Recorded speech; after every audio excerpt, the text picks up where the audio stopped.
Shadow shadow formation आजचा point आहे. म्हणजे शॅडो म्हणजे सावली. तर आणखी एक शब्द आहे छाया. सावली. हा, सावलीची निर्मिती कशी होते, आणि हा पण एक लाईट इफेक्टच आहे. म्हणजे लाईट अडवला गेल्यामुळे, एखाद्या वस्तूकडून लाईट अडवला गेला की मग सावली तयार होत असते त्या वस्तूची त्या आकारानुसार. हे आपल्याला माहित आहे, आपण पाहतो पण लाईट गेल्यानंतर पण आपण बऱ्याच वेळा मेणबत्तीच्या प्रकाशात किंवा मग आणखी जो सोर्स वापरलेला आहे तिथे बॅटरी टॉर्च असेल त्याच्या माध्यमातून आपण काय करतो, तर वेगवेगळ्या प्रकारच्या आकृत्या घरामध्ये भिंतीवर पाडतो आणि त्यात खेळत बसतो आपण. हे माहिती आहे आपल्याला. त्याचबरोबर दिवसा पण जेव्हा आपण उन्हामध्ये चालत असतो किंवा वस्तू उन्हातून एका ठिकाणून दुसऱ्या घेऊन जात असतो तेव्हा वस्तूच्या सावल्या त्या ठिकाणी पडत असताना आपण पाहत असतो. तर या नेमक्या कशा पडतात, तर याचा अभ्यास सायंटिफिकली आपण आज करणार आहोत. त्यासाठी दोन प्रकारचे सोर्स आपण गृहीत धरलेले आहेत, एक पॉइंट सोर्स आणि एक एक्सटेंडेड सोर्स असं त्याला म्हणतात. जेव्हा प्रत्यक्ष तुम्ही व्हिडिओ पाहाल तेव्हा तुम्हाला ते दिसेल आणि त्याच्यानुसार आकृत्या पण तुम्हाला काढता येतील. पुढच्या वर्षी याच्याबद्दलचा आणखी अभ्यास तुम्हाला करायचा आहे. 8वी 9वी 10वी पर्यंत तुम्हाला यांचा अभ्यास करायचा आहे शॅडोचा. आणि त्यावेळेस आणखी वेगवेगळ्या प्रकारचे आपल्याला लेन्सेस वगैरे वापरून इफेक्ट्स ऑफ लाईट समजून घ्यायचं आहे. ठीक आहे, आपण व्हिडिओला सुरुवात करूयात. Shadow formation. The light emerging from a source of light illuminates the screen placed in front of it. काय सांगतात बघा, जेव्हा आपण एखाद्या ठिकाणाहून लाईट सोर्स मधनं लाईट घेतो आणि एखाद्या भिंतीवर, आपण त्याला स्क्रीन म्हणूयात आता, वॉलला आपण आता स्क्रीन हा शब्द वापरणार आहोत. कारण वॉल तर वॉल म्हणलं तर काही वाईट नाहीये, पण आता आपण जे काही शब्द रिप्लेस करणार आहोत ते सायंटिफिकली यूज करणार आहोत. ठीक आहे, आता सोर्स ऑफ लाईट हा शब्द आलेला आहे इथं. सन किंवा टॉर्च म्हटलेलं नाही, सोर्स ऑफ लाईट. मग ते काही का असे ना, जेव्हा त्याच्यातून लाईट बाहेर पडेल तेव्हा तो कुठं पोहोचेल, तर समोरच्या वॉलवर. मग आपण त्याला स्क्रीन असा शब्द वापरणार आहोत. ठीक आहे, तर मग या पद्धतीने जेव्हा एखाद्या सोर्स ऑफ लाईट मधून लाईट इमर्ज हा शब्द वापरला, इमर्ज म्हणजे बाहेर पडणे. ठीक आहे, लाईट इमर्जिंग सोर्स आहे तो. तर त्यातून लाईट बाहेर पडल्यानंतर तो कुठे पोहोचतो, तो एका स्क्रीनवर पोहोचतोय. आणि नवीन शब्द आहे इल्युमिनेट, म्हणजे प्रकाशित करणे. इल्युमिनेट करणे म्हणजे प्रकाशित करणे. तर हे जनरल फेनॉमेन आहे ना, म्हणजे कोणत्याही टॉर्च मधून जेव्हा प्रकाश बाहेर येईल किंवा एखाद्या सोर्स मधून प्रकाश बाहेर येईल, लाईट इमर्ज होईल, तेव्हा काय होतो, तो त्या आजूबाजूच्या भागाला काय करतो, इल्युमिनेट करतो, प्रकाशित करतो. ठीक आहे, त्याच्या समोरच्या भागाला म्हणले फ्रंट ऑफ इट हा शब्द आहे त्या ठिकाणी. येते लक्षात. म्हणजे ज्या दिशेने लाईट चाललाय त्या दिशेमध्ये जो काही सराउंडिंग आहे त्याच्या समोरचा भाग आहे, इन फ्रंट ऑफ इट जो काय आहे तो सगळा काय होतो, इल्युमिनेट होतो. साधी गोष्ट आहे. चला पुढे जाऊयात आपण. But if an object is placed between the source of light and the screen, the light rays get obstructed by that object. हा पॉइंट बघा क्लिअर होतोय का तुम्हाला. आणि जेव्हा अशा पद्धतीने लाईट सोर्स आणि स्क्रीन यांच्या मध्ये जेव्हा एखादा ऑब्जेक्ट येतो, आता हा ऑब्जेक्ट शब्द वापरला त्यांनी, बॉल नाही वापरला या ठिकाणी, ऑब्जेक्ट वापरला का, तर काही येऊ शकेल ना त्या ठिकाणी. एखादा मोबाईल येईल, एखादा पेन येईल, आपला हात येईल, काही येऊ शकतं. ठीक आहे, जेव्हा अशा पद्धतीने कोणताही एखादा ऑब्जेक्ट येतो ज्याच्यातून लाईट रेज ट्रान्सफर होऊ शकत नाहीत. मी हा शब्द काय वापरतो, ट्रान्सफर. बघा, म्हणजे लाईट रेज आर पार निघून जातात, त्याला ट्रान्समिट असं म्हणतात, ट्रान्समिट होणे. ठीक आहे, म्हणजे जसं आरसा ठेवलाय तर आरशावर लाईट रेज पडल्यानंतर रिफ्लेक्ट होतात, पण काच ठेवली तर काचेतून ते लाईट रेज आर पार जाऊ शकतात, कारण काच पारदर्शक वस्तू आहे, ऑब्जेक्टच आहे, पारदर्शक आहे. ठीक आहे, तर अशा पद्धतीने त्या पदार्थातून जेव्हा प्रकाश किरण जाऊ शकत नाहीत असा पदार्थ जेव्हा आपण लाईट सोर्स आणि स्क्रीन यांच्या मध्ये ठेवतो तेव्हा काय होतं, तर त्या ऑब्जेक्टची सेम टू सेम त्याची जी काही साईज आहे त्या साईजची म्हणा किंवा जो काही त्याचं स्ट्रक्चर आहे त्या स्ट्रक्चरची शॅडो त्याच्या पाठीमागे आपल्याला पाहायला मिळते स्क्रीनवर. शॅडो कुठे पाहायला मिळते, स्क्रीनवर. लक्षात ठेवा, जेवढ्या भागापर्यंत लाईट रेज पोहोचत नाहीत तेवढ्या भागापर्यंतची शॅडो आपल्याला त्या ठिकाणी दिसायला लागते. बघा या ठिकाणी दाखवले त्यांनी, काय म्हणले त्यांनी, ऑब्स्ट्रक्टेड हा शब्द वापरलेला आहे. Light rays get obstructed. Obstructed म्हणजे अडवले जातात. काय अडवले जातात, तर लाईट रेज. कोणामुळे, because of that object which kept in between light source and screen. यांच्यामध्ये तो ऑब्जेक्ट आला की ऑब्जेक्ट काय करतो, लाईट रेज ऑब्स्ट्रक्ट करतो आणि त्याच्यामुळे लाईट रेज काय होत नाहीत, रीच होत नाहीत. कुठं, on the screen, behind the object. बघा मी काय काय शब्द वापरतोय. Light raise can not reach on the screen behind the object. आणि त्या ठिकाणी सूर्यप्रकाश किंवा जो काही प्रकाश आहे तो न पोचल्यामुळं जेवढ्या भागात तो पोचत नाही तेवढ्या भागामध्ये it gets dark in that part of that screen. त्या स्क्रीनच्या तेवढ्या भागामध्ये एक डार्क पोर्शन तयार होतो, डार्क पार्ट तयार होतो आणि आपण त्याला काय म्हणतो, शॅडो. कोणाची, ऑफ दॅट ऑब्जेक्ट. बघा मी काय काय याच्यात एक्सप्लेन केलं तुम्हाला की शॅडो कशी तयार होते, का तयार होते आणि याच्यामुळे आपल्याला आणखी डिटेलमध्ये कसा अभ्यास करतील हे समजून घेण्यात तुम्हाला फायदा होईल. हे कळलं असेल. याच्या 3 गोष्टी आपण पाहिल्या. एक लाईट सोर्स, दुसरा स्क्रीन, तिसरा ऑब्जेक्ट आणि या तिघांमुळे तयार होते ती चौथी शॅडो. बघा पॉइंट्स कळले तुम्हाला. चला पुढे जाऊयात आपण. As that part of the screen does not get illuminated, it remains dark. This dark part is called shadow. Before we proceed, let us first understand about the point source and extended source. When a source of light is very small in size, example, light emerging from a hole, it is called a point source. 2 प्रकारचे source या ठिकाणी आपण use करणार आहोत. First is point source आणि दुसरं extended source. Extended तुम्हाला नंतर कळेल. आता पॉइंट सोर्स समजून घ्या. पॉइंटचा अर्थ माहिती आहे तुम्हाला की सूक्ष्म अशी जी गोष्ट आहे, बिंदू आपण ज्याला म्हणूया. ठीक आहे, पॉइंट पण आपण बिंदू म्हणू शकतो त्याला. एवढा लहान आहे की त्याच्यातून जेव्हा प्रकाश बाहेर येतो तेव्हा आपण त्याला पॉइंट सोर्स म्हणतो. Very small size. The source, जो काही सोर्स आहे प्रकाशाचा, जो काही मार्ग आहे किंवा प्रकाश जिथून येणार आहे तो भाग आहे, त्याला आपण सोर्स असं म्हणतो. ठीक आहे, तर तो सोर्स कोणाचा, source of light is very small in size, that is called as point source. कळलं हे तुम्हाला. आता इथे होल मधून लाईट पास होतोय. काय केलंय त्यांनी, एक कॅन्डल या ठिकाणी त्यांनी लाईट अप करून ठेवलेलं आहे आणि समोर एक कार्डबोर्ड ठेवलेलं आहे. त्याच्या समोर कार्डबोर्डला एक अत्यंत छोटासे छिद्र आहे, व्हेरी स्मॉल इन साइज. आणि मग काय होतं या ठिकाणी, कॅन्डल मधला प्रकाश जो आहे तो या कार्डबोर्ड मुळे काय होतं, कार्डबोर्ड हा एक ऑब्जेक्ट आहे या ठिकाणी. ठीक आहे, आणि इकडे कुठेतरी स्क्रीन आहे या ठिकाणी.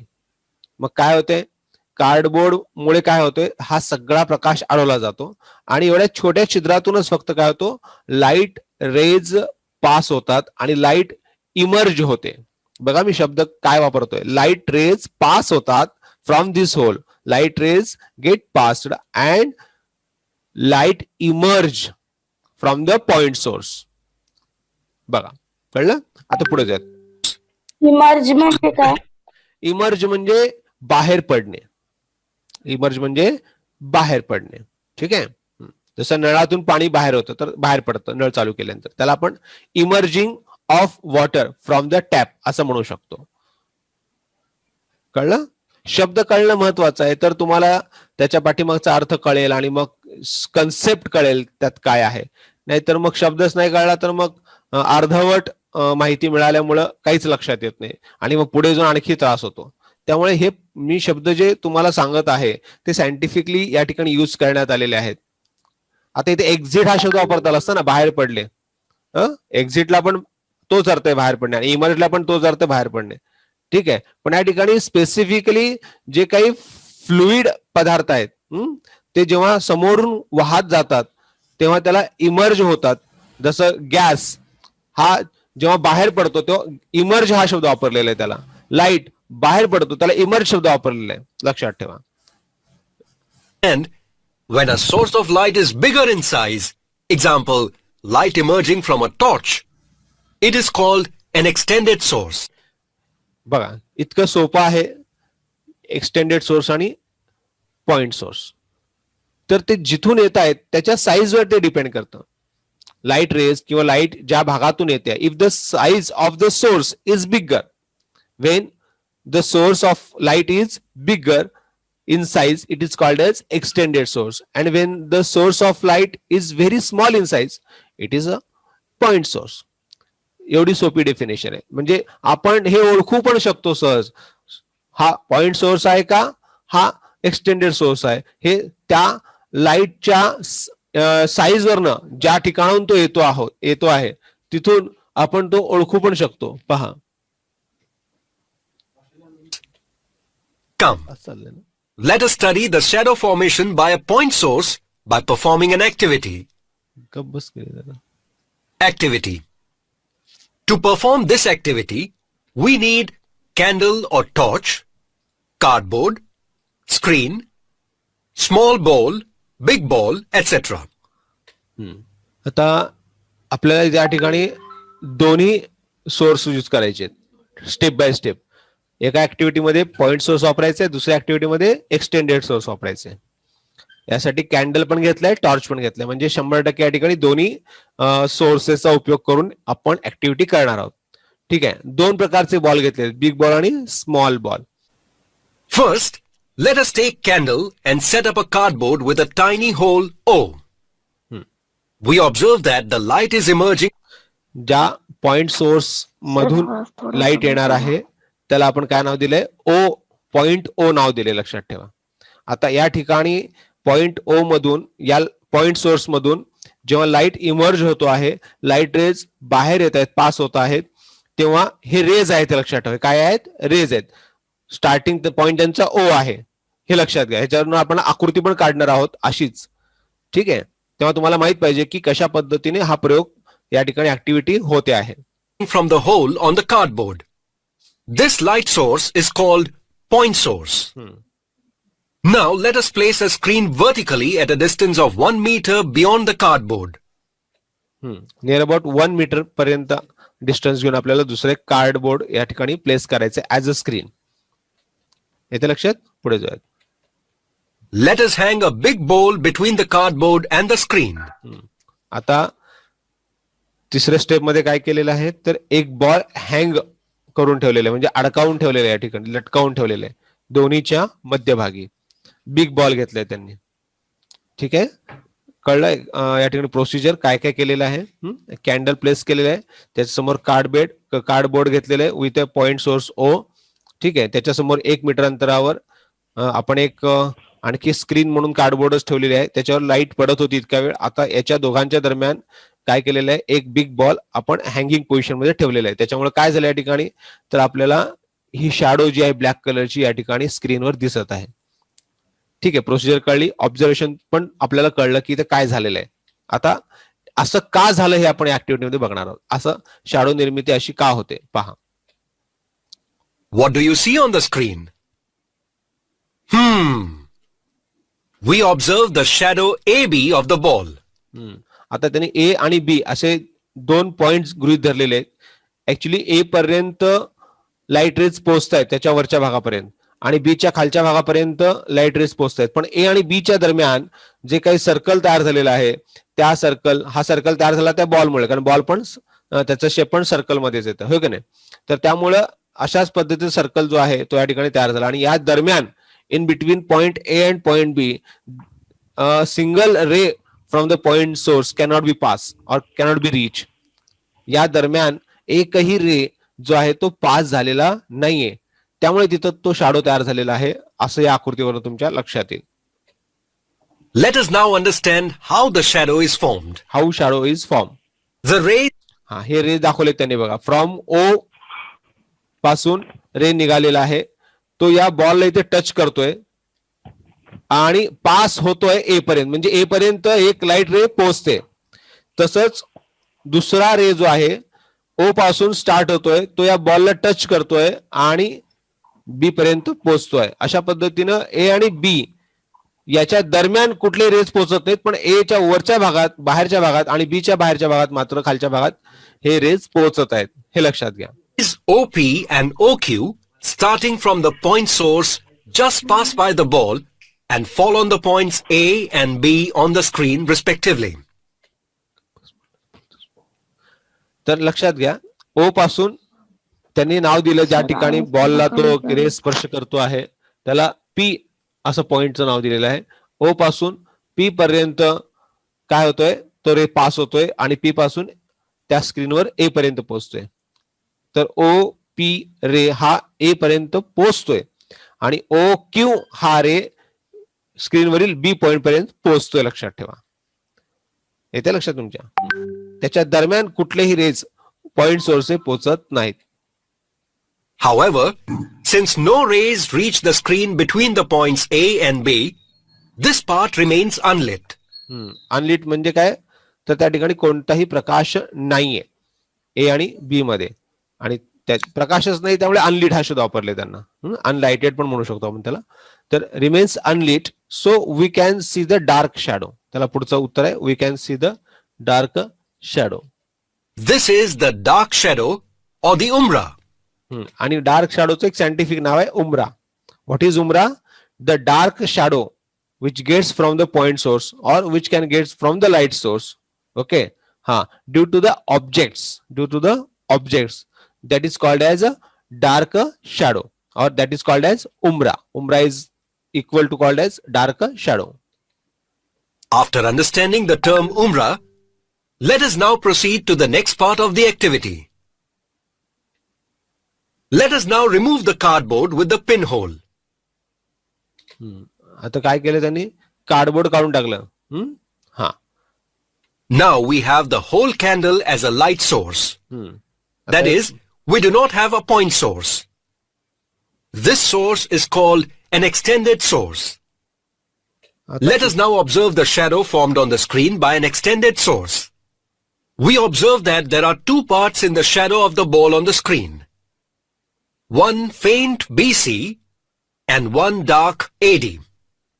The faint part BC is called the penumbra and the dark part AD is called the umbra. आता या ठिकाणी जर बघितलं तर तुम्हाला एक्सटेंडेड सोर्स मधून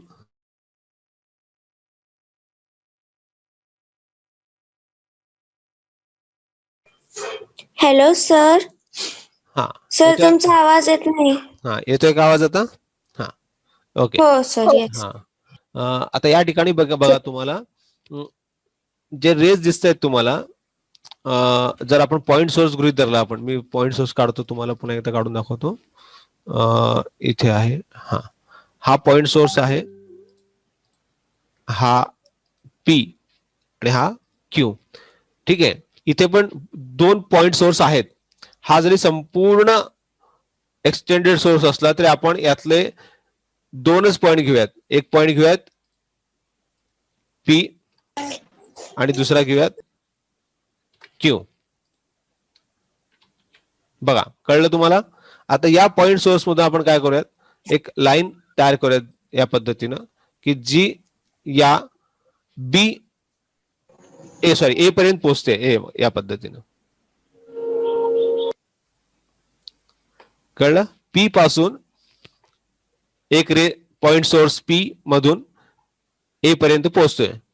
एक्सटेंडेड सोर्सच आहे हा सगळा, पण आपण त्यातला एक फक्त पॉइंट घेणार आहोत जो एकदम टॉपला आहे तो, आणि जो शेवटी आहे अगदी बॉटमला आहे तो. अशा पद्धतीने एक रे ए पर्यंत पास होते आणि दुसरी रे काय होते, या ठिकाणी सी पर्यंत पास होते. येते लक्षात? त्याच पद्धतीने क्यू पासून पण एक रे काय होते, बी पर्यंत पास होते, अशी त्या बॉलला टच करून. पुन्हा एकदा बघा, इथे असं. आणि दुसरं आहे, दुसरी रे जी आहे ती या डी पर्यंत पास होते. आता या ठिकाणी या पद्धतीनं रेज पास होत आहेत. आता यामध्ये इथे बघा तुम्ही, इथे या भागात अनेक रेज इथपर्यंत येऊन ऑब्स्ट्रक्ट होत आहेत, अडवले जात आहेत. पण याच्या वरच्या भागात आणि याच्या खालच्या भागात काही रेज पास होतात. म्हणजे क्यू पासून काही रेज निघतात आणि ते इथं येऊ शकतात. एक्झाम्पल आपण घेऊयात, एक ड्रॉ करून बघूयात. हे बघा, इथून एखादा रे पास होऊ शकतो ना, आणि इथे येऊ शकतो तो, होय का नाही? अशा पद्धतीने या खालच्या भागातून क्यू मधून काही रेज डी आणि सी मध्ये पास होतात, आणि तसंच पी पासून काही रेज ए आणि बी मध्ये पास होऊ शकतात. पण ए आणि डी या भागामध्ये कोणताही रे पास होऊ शकत नाही.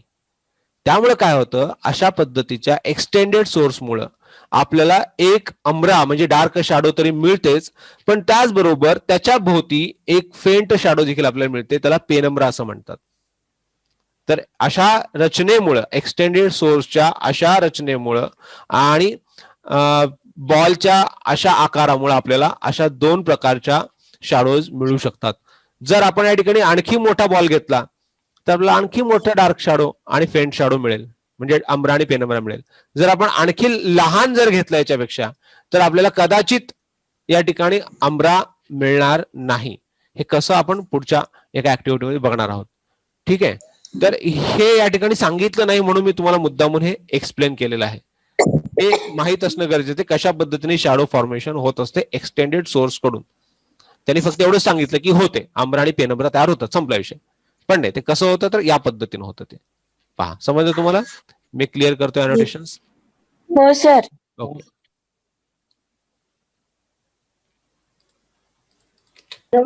सर It is now हा बोला बोला.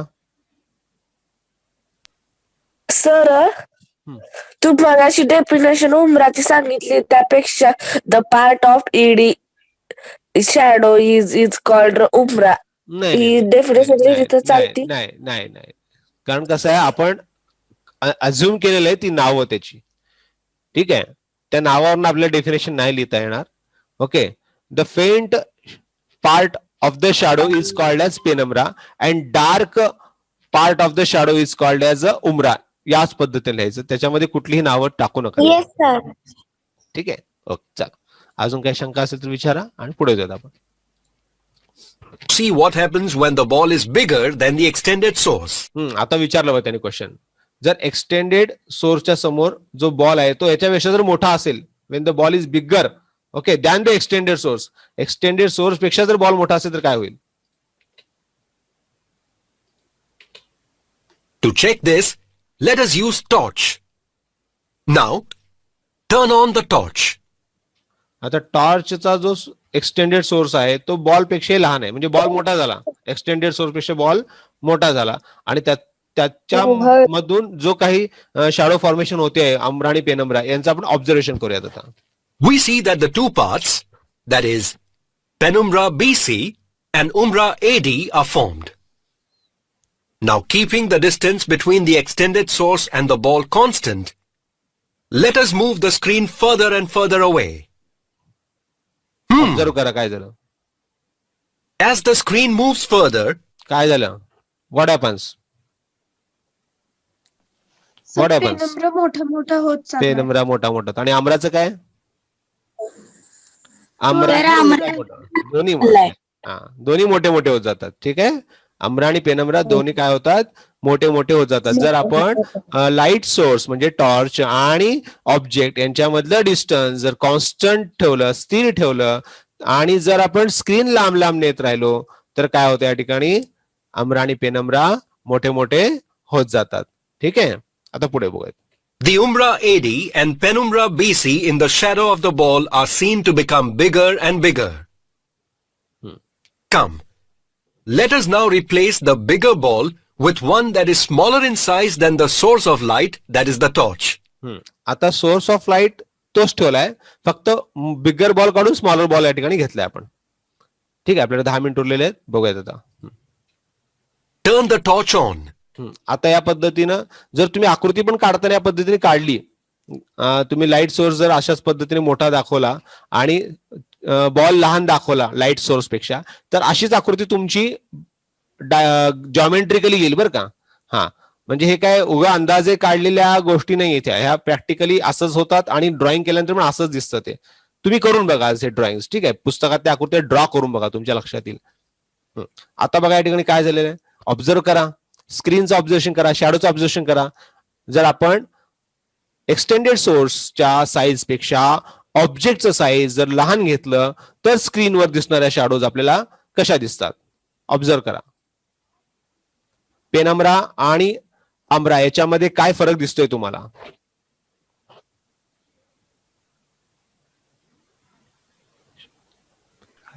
सर पेनम्रा आणि अम्राची साईज कमी झाली. बघा, बॉलच्या साईज पेक्षा, मी सांगतो तुम्हाला, बॉलच्या साईज पेक्षा अम्राची साईज ही कमी आहे. बरोबर आहे का ना? आवाज येत नाहीये सर. माझा आवाज येतोय की? हे काय, हॅलो, माईक चेक, हे काय दिसायला? हा, ठीक आहे. नेटवर्कचा प्रॉब्लेम असतो तो, नेटवर्कचा प्रॉब्लेम असतो. तर जर आपण या ठिकाणी बॉलचा साईज कमी घेतला, एक्सटेंडेड सोर्स पेक्षा बॉलचा साईज जर कमी घेतला, तर स्क्रीन वरील शॅडो मध्ये काय इफेक्ट होतो पहा. तर जो काही अम्रा आहे त्याची साईज ही ओरिजिनल बॉल म्हणजे ऑब्जेक्टच्या साईज पेक्षा कमी होते आणि पेनम्राची साईज ही काय होते, त्या ऑब्जेक्टच्या साईज पेक्षा जास्त मोठी होते. हे लक्षात ठेवा. आणि मग ह्याचा इफेक्ट पुढे काय होतो बघा. We observe the umbra and penumbra of the wall on the screen. Now, without changing the position of the light source and the ball, पुन्हा constant let us move the screen further away from the ball. स्क्रीनला तुम्ही This time, what do we observe? Object. काय दिसलं तुम्हाला? काय झालं? When we increase the distance between the screen and the object by keeping the distance between the light source and the object constant, what happens here? इथं काय घडलं, तुम्हाला काय दिसलं इथं? उमरा दिसेच नाही सर. उमरा दिसेस ना. यस, सावलीच दिसे ना उमरा, म्हणजे त्या डार्क शॅडोज पडत नाही तिथे. आणि समजा हे आणखी लांब नेलं तर, आणखी लांब नेलं, त्याचं दुप्पट लांब नेलं स्क्रीन, काय होईल? पेनम्रा पण दिसत नाही. बरोबर आहे. याचमुळे लक्षात घ्या, याचमुळे काय होतं, आकाशातून जर एखादं विमान जात असेल तर त्याची शॅडो आपल्या पृथ्वीवर पडत नाही. आकाशातून एखादी घार जात असेल तर त्याची शॅडो आपल्या पृथ्वीवर पडत नाही, कारण जो एक्सटेंडेड सोर्स सूर्य आहे त्याच्यापेक्षा विमान, घार हे जे ऑब्जेक्ट्स आहेत हे लहान आहेत, आणि हे लहान आहेत, आणि त्याचबरोबर पृथ्वीवर जी शॅडो पडायला पाहिजे, पृथ्वी ऍज अ स्क्रीन जर गृहीत धरलं तर त्यांचं डिस्टन्स जे आहे, विमान, घार यांचं डिस्टन्स हे पृथ्वीपासून फार दूर आहे. त्याच्यामुळं त्यांची जी शॅडो तयार व्हायला पाहिजे होती आणि ती पृथ्वीपर्यंत रीच व्हायला पाहिजे होती, ती होत नाही, लक्षात ठेवा. आणि जेव्हा या वस्तू जमिनीच्या जवळ यायला सुरू होतात तेव्हा त्यांची शॅडो तयार व्हायला सुरुवात होते. आलं का लक्षात? म्हणजे अशा पद्धतीनं हाच फेनॉमेना आहे, हे लक्षात ठेवा तुम्ही तिथे. एक्सटेंडेड सोर्स पेक्षा जेव्हा ऑब्जेक्ट लहान असतात तेव्हा हा शॅडोच्या फॉर्मेशन मध्ये बदल घडून येत असतो. कळलं मी काय बोलतोय तो पॉइंट? ठीक आहे, पुढे जाऊयात आपण. As the screen moves further, the umbra becomes smaller and smaller, and at a certain point, it disappears. From this activity, we understand how the shadows are formed by a point source and an extended source. कळलं तुम्हाला हे point source आणि extended source? हा, आज घरी गेल्यानंतर किंवा घरीच आहात तुम्ही तर तिथे तुम्ही आज ड्रॉइंग करायचे. ठीक आहे, ह्या ज्या फिगर्स आहेत पुस्तकात दाखवलेल्या ह्या ड्रॉ करा जॉमेट्रिकली, बरं का. पट्टी पेन्सिल घेऊन व्यवस्थित रेस दाखवून ड्रॉ करा पॉइंट सोर्स. हा होमवर्क आहे, ह्याच्यात तुम्हाला फक्त ड्रॉइंग्स करायचे आहेत आणि एक्सपेरिमेंट लिहायचे दोन्ही. तुम्हाला एक पॉइंट सोर्स मधनं मिळणाऱ्या शॅडोचं एक्सपेरिमेंट लिहायचं आहे, म्हणजे ऍक्टिव्हिटी लिहायची, आणि एक्सटेंडेड सोर्स मध्ये मिळणाऱ्या शॅडोचं एक्सपेरिमेंट लिहायचं आहे. वाटल्यास मी तुम्हाला हे सगळं टाईप करून PDF पाठवतो आणि त्याच्यानुसार तुम्ही ते लिहा, काही हरकत नाही. ठीक आहे, व्हिडिओ अपलोड करणार आहे. हो. मग काय याच्यात प्रॉब्लेम आहे तुम्हाला? काय कळलं? Penumbra, umbra, point source, extended source, screen, object, source, हे नवीन टर्म्स तुम्हाला कळले? Emerging of light, production of shadows, formation of shadows. Okay, ठीक आहे, काय हरकत नाही. उद्या आपण याच्या पुढचा इक्लिप्सेस भाग बनणार आहोत. इक्लिप्स म्हणजे ग्रहण आहे, तो खूप छान पॉइंट आहे आणि आपल्या रोजच्या जीवनामध्ये घटना घडत असतात तेव्हा त्या का घडतात ह्याचा अभ्यास तुम्हाला उद्या करता येईल त्या पॉइंटवर.